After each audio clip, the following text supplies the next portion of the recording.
नमस्कार, स्वागत है आपका। मैं हूं आपके साथ सुमित गुप्ता। आप देख रहे हैं न्यूज 18 अपडेट। बुलेटिन की शुरुआत में 5 मिनट में 25 खबरें। प्रधानमंत्री नरेंद्र मोदी ने प्रगति मैदान में एकीकृत ट्रांजिट कॉरिडोर परियोजना की मुख्य सुरंग और 5 अंडरपास का उद्घाटन किया। इस मौके पर पीएम मोदी ने कहा, आज दिल्ली को केंद्र सरकार की तरफ से आधुनिक इंफ्रास्ट्रक्चर का बहुत सुंदर उपहार मिला है। अग्निपथ विवाद के बीच पीएम मोदी ने कहा कि यह आज का नया भारत है, यह भारत समाधान करता है। उन्होंने कहा कि नए काम करने पर मुसीबत झेलनी पड़ती है। पीएम नरेंद्र मोदी ने आज प्रगति मैदान कॉरिडोर के तहत बनाई गई टनल और 5 अंडरपास का उद्घाटन किया। इस दौरान पीएम मोदी का एक अनोखा अंदाज देखने को मिला, जहां उन्होंने उद्घाटन के बाद रास्ते पर पड़े कचरे पर नजर पड़ी तो उन्होंने उसे अपने हाथों से उठाया। अग्निपथ स्कीम को लेकर तीनों सेनाओं ने प्रेस कॉन्फ्रेंस की, जिसमें उन्होंने कहा कि सेना को युवा लोगों की जरूरत है। आज सेना की औसत उम्र 32 साल है, इसे हम कम करके 26 साल पर करने की कोशिश कर रहे हैं।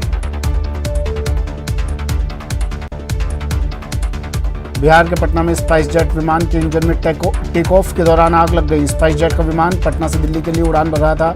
बताया जा रहा है कि विमान की पटना एयरपोर्ट पर फिर से सुरक्षित लैंडिंग हो गई है। अभी तक किसी के हताहत होने की खबर नहीं है। देश में कोरोना के केस कम होने का नाम नहीं ले रहे हैं। केंद्रीय स्वास्थ्य मंत्रालय ने रविवार को बताया कि देश में पिछले 24 घंटे के अंदर कोरोना के 12,899 नए मामले सामने आए हैं और 15 लोगों की मौत दर्ज की गई। लोकसभा अध्यक्ष ओम बिरला ने अपने कार्यकाल का आज 3 साल पूरे कर लिए। 3 साल पूरा होने पर उन्होंने पीएम मोदी समेत सभी सांसदों का उनके सहयोग के लिए धन्यवाद दिया। उन्होंने कहा कि पिछले 3 साल प्रोडक्टिविटी और संसद में हुई चर्चाओं के मामले में ऐतिहासिक थे। पैगंबर मोहम्मद पर कथित विवादित बयान के बाद भाजपा से निष्कासित नुपुर शर्मा को लेकर असदुद्दीन ओवैसी ने बयान दिया है। उन्होंने कहा कि नुपुर शर्मा की गिरफ्तारी हो और भारत के कानून के दायरे में रहकर उनके खिलाफ कार्रवाई। शिवसेना पार्टी को आज 56 वर्ष हो गए हैं। इस खास मौके पर शिवसेना नेता संजय राउत ने विपक्ष पर तंज कसा। राउत ने कहा कि जब बाला साहब ठाकरे ने पार्टी बनाई तब लोग बोल रहे थे 3 महीने भी नहीं चलेगी। जयपुर में अमर जवान ज्योति से अग्निपथ के विरोध में कांग्रेस कार्यकर्ताओं ने अमर जवान ज्योति से बड़ी चौपर तक तिरंगा रैली निकाली। रैली को सीएम अशोक गहलोत ने फ्लैग ऑफ करके रवाना किया। राजस्थान विधानसभा के उपनेता प्रतिपक्ष राजेंद्र राठौड़ श्रीगंगानगर दौरे पर रहे। इस दौरान उन्होंने कहा कि युवाओं को अग्निपथ योजना को समझकर उसका फायदा उठाना चाहिए, ताकि सेना में भर्ती होकर देश सेवा करने के साथ साथ उन्हें मान सम्मान भी हासिल होगा।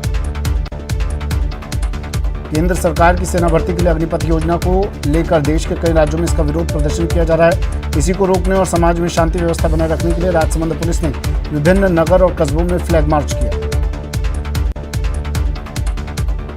लोकसभा अध्यक्ष ओम बिरला अपने संसदीय क्षेत्र कोटा बूंदी के दौरे पर हैं। इस दौरे के दौरान लोकसभा अध्यक्ष ओम बिरला कोटा बूंदी संसदीय क्षेत्र के साथ साथ जयपुर में भी कई कार्यक्रमों में शिरकत करेंगे। वहीं आज लोकसभा अध्यक्ष ओम बिरला ने शक्तिनगर स्थित कैंप कार्यालय पर जनसुनवाई की। रामगंज मंडी थाना पुलिस ने कोटा रेंज स्तरीय वाहन चोर गिरोह का खुलासा कर दिया है। पुलिस ने 3 वाहन चोरों को गिरफ्तार किया। आरोपियों के कब्जे से चोरी की 25 बाइक और 2 कार जब्त हुई है। कोविड स्वास्थ्य सहायकों का आंदोलन लगातार जारी है। राजधानी के शहीद स्मारक पर लगभग 2 महीने से स्वास्थ्य सहायक धरना दे रहे हैं। इस दौरान देर रात हुई बारिश के चलते स्वास्थ्य सहायकों के टेंट उखड़ गए। बावजूद इसके स्वास्थ्य सहायक लगातार धरना दे रहे हैं। टोंक में बाल श्रम निषेध सप्ताह अभियान के दौरान मानव तस्करी विरोधी यूनिट ने एक बाल श्रमिक को मुक्त करवाया। टीम ने कामधेनु सर्किल के पास डेंटिंग और गैस वेल्डिंग की दुकान से बच्चे को छुड़ाया। भरतपुर जिले की पुलिस ने 4 कुख्यात बदमाशों को गिरफ्तार किया। इन बदमाशों के खिलाफ गढ़ी बाजना थाने में करीब 15 मामले दर्ज हैं। आरोपियों को पुलिस ने धौलपुर जेल से प्रोडक्शन वारंट पर लिया।